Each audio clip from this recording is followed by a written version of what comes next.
Through the vaccine now. Vaccine अभी देखा है आपने कोविड-19 में। Now we are going to why children fan given vaccination. इसको वैक्सीनेशन क्यों दिया जाता है? अभी हमने कोविड-19 के समय देखा कि वैक्सीनेशन का बहुत ज़्यादा ज़रूरत था, लोगों को वैक्सीनेशन चाहिए था। क्यों? Just because to protect from diseases, इसलिए to fight from the antibodies. Vaccine क्या था? हमारा एंटीबॉडीज़ फॉरेन बॉडी होता है उसका काम कर रहा था, एंटीबॉडी का काम कर रहा था, सॉरी, हमारा डिजीज से फाइट करो। एंटीजन फॉरेन पार्टिकल्स होते हैं। So when a disease carrying microbes enters our bodies, the body produce antibodies to fight the invader यानी कोई अदर, यानी एंटीजन अगर फॉरेन पार्टिकल हमारे बॉडी के अंदर चला जाता है तो उससे फाइट करने के लिए एंटीबॉडीज़ का हमें क्या होता है, ज़रूरत होता है। तो body also remembers how to fight the microbe if it enters again. Body क्या करता है कि कैसे फाइट करना है माइक्रोब को अगर ये क्या करेगा, एंटर करेगा again. So if dead or my weakened microbes are introduce in a healthy body, the body fights and kills them by producing suitable antibodies.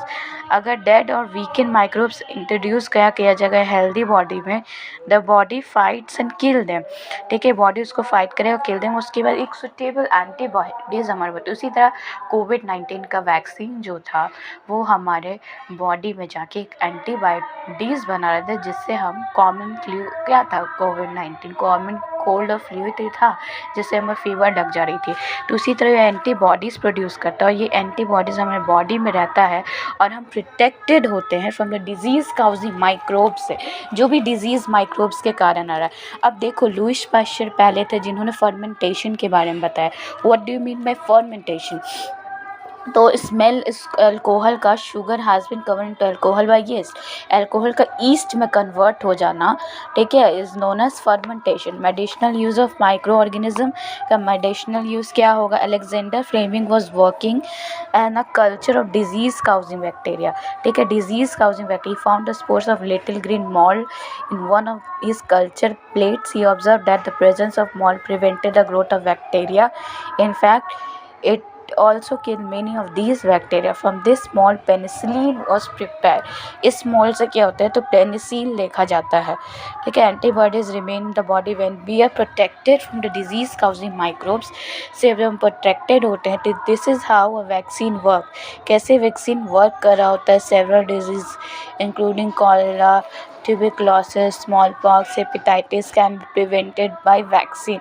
ये सब कैसे हम वैक्सीनेशन से खुद को बचा रहे होते। एडवर्ड जेनर डिस्कवर करता the vaccine of for smallpox in 1798। अब अपने चाइल्डहुड में देखोगे, injection to protect yourself against several disease. Can you prepare a list of this disease? You make take help from your parents. It is essential to protect all children against the disease. Necessary vaccines are available in the nearby hospitals. You might have seen the advertisement on TV and newspapers regarding protection of children against polio under the pulse polio programme में आपने देखा होगा कि vaccinations दिया जाता है, polio drops दिया जाता है चिल्ड्रन को। Actually what it is a vaccine to protect against from diseases, to protect against from any foreign particles, that is antibodies. तो एंटीबॉडीज़ हमारे बॉडी में आता है। कितने टाइप के एंटीबॉडीज़ होते हैं, एंटीजन्स होते हैं। You should Google on yourself and go search for it, okay. अब है वर्ल्ड वाइड कैंपेनिंग हुआ against smallpox has been finally led to the eradication from most part of the world.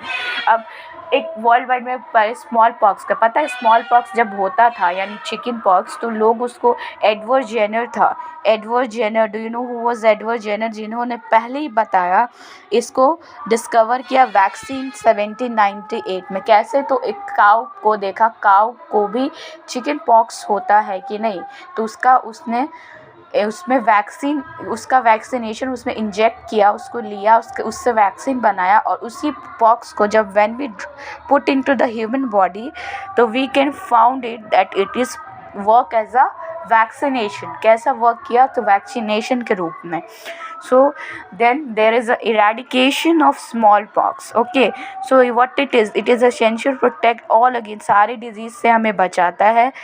Might TB से बचाएगा और in the necessary hospitals you may have seen advertisements में आप देख सकते हो, टीवी के न्यूज़पेपर्स में बहुत सारे लिखा है एक ड्रॉप जिंदगी के लिए। तो एक ड्रॉप जिंदगी के लिए इसलिए just you protect yourself from very diseases, बहुत सारे आप डिजीजेस से बचाते हो। फिर polio drops given to children are actually a vaccine, जो बच्चों को दिया जा रहा है वो एक्चुअली क्या है, वैक्सीन ही होता है। World wide campaigning against smallpox has finally led so its eradication from most part of the world, बहुत सारे वर्ल्ड से एरेडिकेशन होता है। These days vaccines are made on a large scale from microorganism to protect human and other animals from several diseases. अब बहुत सारे vaccines क्या होते हैं, मेड होते हैं लार्ज स्केल में from microorganisms to protect humans and other animals from several disease. अब हम सॉइल फर्टिलिटी को बढ़ाने की बात करेंगे। कैसे बढ़ाएंगे भैया, तो 2.7 देखो, बैक्टीरिया को लाएंगे ज़्यादा से ज़्यादा, nitrogen fixing, blue green algae, ये सब को लाएंगे। फिर इन्वायरमेंट को क्लीन करेंगे, ठीक है। हार्मफुल माइक्रो ऑर्गेनिज्म लाएंगे, disease causing microorganism in humans, ठीक है। Disease causing microorganism in animals, disease causing microorganism in plants, food poisoning, food preservation करेंगे। Chemical method, preservation by common salt, preservation by sugar, preservation by oil and vinegar, heat and cold treatment, storage and packing, nitrogen fixation, nitrogen cycle.